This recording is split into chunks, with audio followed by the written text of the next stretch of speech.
So in this assignment, you're doing some mole to mass problems, just like you did for the mole to mole ones, except there's a couple more boxes here. So first thing we want to do is balance the equation N2H2NH3. So I'm going to put that into my drawing program here so you can see that. All right, so I have N2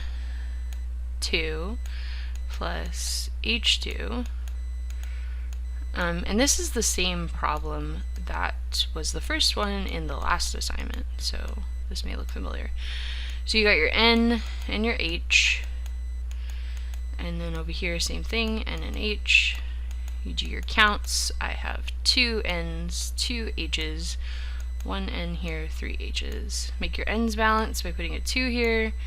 This gives you 2 N's and 6 H's, and then put a 3 here, and this will give you 6 H's over here, and then everything is balanced. So the numbers I put in are 1, 3, 2 in the assignment page here, and you do have to put in ones just like you did last time. 1, 3, 2. Alright, and then when you click, it'll turn green if you balance that correctly. If you balance it incorrectly, then it doesn't turn green, and you need to try it again. Then the thing underneath, it's asking you to calculate the molar mass of each compound. Now, it's not going to need the molar mass of every compound in order to do this problem. You're actually only going to need the molar mass of one of these, but it's good practice to solve for the molar mass of everything. Then I know for certain that you know how to do molar mass. So the way you get molar mass is you go to the periodic table. I have N2. I go to my periodic table. N is nitrogen, it's right here, 14.01. You take a calculator and you do 14.01 times 2 is the 28.02, and you type that here, 28.02.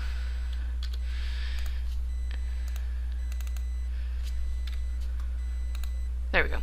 It doesn't want the grams. Apparently doesn't want units. 28.02. Alright, so then H2, H is 1.01. I don't need a calculator, so this will be 2.02.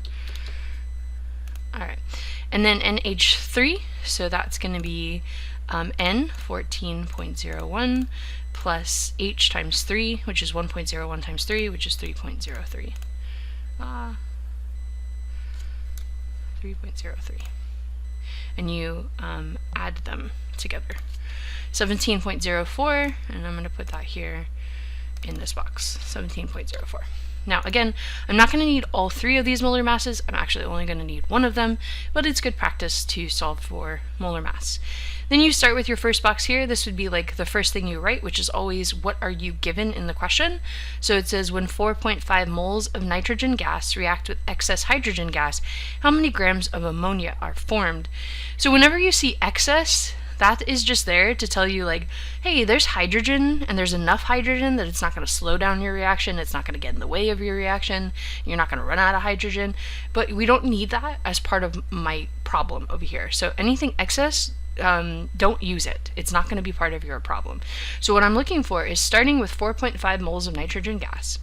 So this is going to be 4.5 moles of N2, and then I'm turning that into grams of ammonia.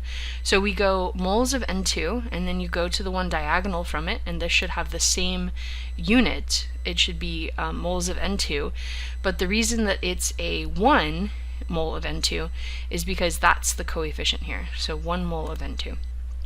And then on the top, I want to turn this into moles of ammonia. I need to go to grams of ammonia, but I have to go through moles first. Moles is like the bridge you can cross to get to another compound, but you have to cross that bridge. You can't like jump from moles of nitrogen gas into grams of ammonia in one step. So the first step is to go from moles of nitrogen gas into moles of ammonia. I have to cross that mole bridge first, and then once I'm across the mole bridge, then I can go ahead and convert to grams. So the top here is going to be moles of ammonia, which is NH3. And then I can see in front of NH3 there is a 2, so it should be 2 moles of NH3. Then remember, diagonal units should match. So the bottom here is going to be moles of NH3, and this time it's going to be 1 mole of NH3 because the top here is going to be grams, and it's going to be 17.04 grams. And whenever you have grams on the top, it will always pair with 1 mole on the bottom. So grams always goes with 1 mole. Whether the grams is on the top or the bottom, it doesn't matter. Grams always pairs with 1 mole. And then I go ahead and solve. So you take your calculator and you put in, can I move this somewhere else so it's out of the way? No? No, well, let me do that. Let me scroll over here. Alright, so you can see both. So I start with the starting quantity, which you can't see, but it's 4.5. So I put in 4.5, and then I multiply by the top number, which is 2. And then I divide by the bottom number, which is 1. I'm just going to do that symbolically. Okay, so I still have 9. And then I multiply by the top number times 17.04. And then I would divide by the bottom number, which is 1. Okay, always multiply by the top, divide by the bottom. Multiply by the top, divide by the bottom. And if you do that, you will be fine. And then I put in my answer here, 153.36. Let's see if it'll take that, or does it want me to? Yeah, that's fine. I haven't done all of the problems on this page because I didn't write this worksheet, but it is possible that it might want you to shorten. I don't know if it just has a range, but if you type it in and it's like, maybe it wanted, well, let's see if it'll take it. What if I round 153.4? No, won't take that.